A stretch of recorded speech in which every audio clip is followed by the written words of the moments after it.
ఒక్కసారి కొమ్మూరి గోల్డ్ కి కాల్ చేయండి. తాకట్లో ఉన్న మీ బంగారాన్ని విడిపించి మార్కెట్ ప్రైస్ కి వాళ్ళు కొనుక్కుని మిగతా డబ్బులు మీకు ఇచ్చేస్తారు. హలో అండి, అందరికీ నమస్కారం. నేను మీ కట్టా కార్తీక్.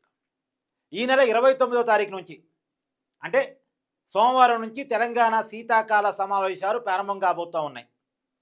గత అసెంబ్లీ సమావేశాలకు ఈ సమావేశాలకు తేడా ఉంది. ఈ సమావేశాలకు మాత్రమే ఉన్న ప్రత్యేకత ఏంటంటే ఈసారి సమావేశాలకు మాజీ ముఖ్యమంత్రి బీఆర్ఎస్ అధినేత తెలంగాణ ప్రతిపక్ష నాయకుడు కేసీఆర్ హాజరు కాబోతున్నాడు అని ఇవాళ అన్ని పేపర్లో వార్త మీరు చూసుకుంటారు. కేసీఆర్ రాబోతున్నారట. నిన్న వాళ్ళ పార్టీ ముఖ్యమైనటువంటి నాయకులతో కేసీఆర్ సమావేశం అయ్యారట. ప్రభుత్వం ఎజెండాను ఫిక్స్ చేసిన తర్వాత ఖచ్చితంగా నేను అసెంబ్లీకి వచ్చే విషయం మీద ఆలోచిస్తాను, అసెంబ్లీకి వస్తాను అన్నట్టే చెప్పారట ఆయన క్లియర్గానే.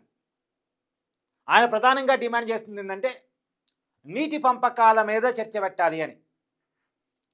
కృష్ణా జలాల విషయంలో తెలంగాణకి అన్యాయం జరుగుతుంది, దాన్ని రేవంత్ రెడ్డి ప్రభుత్వం క్వశ్చన్ చేయలేకపోతుంది అన్నది కేసీఆర్ గారు చెప్తున్న మాట.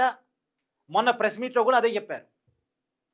గత ఆదివారం జరిగినటువంటి మీడియా సమావేశంలో కేసీఆర్ కృష్ణా జలాల పంపకం విషయంలో తెలంగాణకు జరుగుతున్నటువంటి అన్యాయం గురించే గంటకు పైగా మాట్లాడేటువంటి ప్రయత్నం చేశారు. గంటకు పైగా ప్రెస్ మీట్లో ఎక్కువ భాగం అదే మాట్లాడారు. ఇప్పుడు దాని మీద చర్చ జరగాలని కేసీఆర్ కోరుకుంటున్నారు. దాని మీద చర్చ పెట్టడానికి సిద్ధంగానే ఉన్నామని రేవంత్ రెడ్డి ప్రభుత్వం కూడా చెప్తా ఉంది. కాబట్టి కేసీఆర్ కోరుకున్న ఎజెండానే అసెంబ్లీ సమావేశాల్లో ఉండబోతుంది. కాబట్టి కేసీఆర్ వస్తారు, మాట్లాడతారు అనేటువంటిది. మామూలు కేసీఆర్ గారు రావాలి అనేది రేవంత్ రెడ్డి గారి కోరిక. రేవంత్ రెడ్డి గారి కోరిక ఏంటి? నేను ముఖ్యమంత్రిని అయ్యాను కేసీఆర్ నోడిచ్చి, కాబట్టి నేను ముఖ్యమంత్రి కుర్చీలో కూర్చొని అంటే సభానాయకుడిగా కూర్చొని ఇంకొక పక్క ప్రతిపక్ష నాయకుడిగా కేసీఆర్ ఉండి చర్చ నాకు కేసీఆర్కి మధ్య జరగాలి అనేది రేవంత్ రెడ్డి గారు ఎప్పటి నుంచో అనుకుంటున్నారు, బలంగా అనుకుంటున్నారు. కేసీఆర్ రావాలి, కేసీఆర్తో కలిసి చర్చ జరగాలి అని చెప్పేసి కోరుకున్నారు. సార్, రేవంత్ రెడ్డి గారి కోరిక తీరబోతూ ఉంది. ఒకవేళ నిజంగా కేసీఆర్ కనుక 29వ తారీఖు నుంచి తెలంగాణ అసెంబ్లీ సమావేశానికి హాజరైతే రేవంత్ రెడ్డి గారి కోరిక తీరినట్టే లెక్క.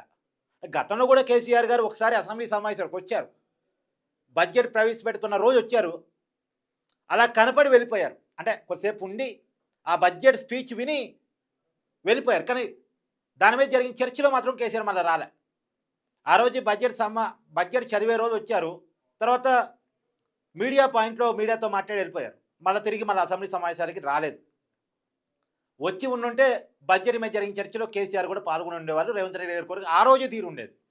కానీ ఆ రోజు తీరలేదు. కాబట్టి ఈ రోజు తీరటానికి అవకాశం ఉందా, 29వ తారీఖు తీరటానికి అవకాశం ఉందా అనేది చూడాలి. అయితే ఇక్కడ రేవంత్ రెడ్డి గారి కోరిక తీరటం ఒక భాగం. కేసీఆర్తో కలిసి చర్చ పెట్టినప్పుడు కేసీఆర్కు రేవంత్ రెడ్డి సమాధానం చెప్పగలడా? కేసీఆర్ను రేవంత్ రెడ్డి తట్టుకోగలడా? కేసీఆర్కి అపారమైన సబ్జెక్ట్ ఉంటుంది. అందులో నీటి విషయంలో ఆయనకున్న సబ్జెక్ట్ మామూలుది కాదు. అందులో కేసీఆర్ ఉపన్యాసం కూడా వినసొంపుగా ఉంటుంది.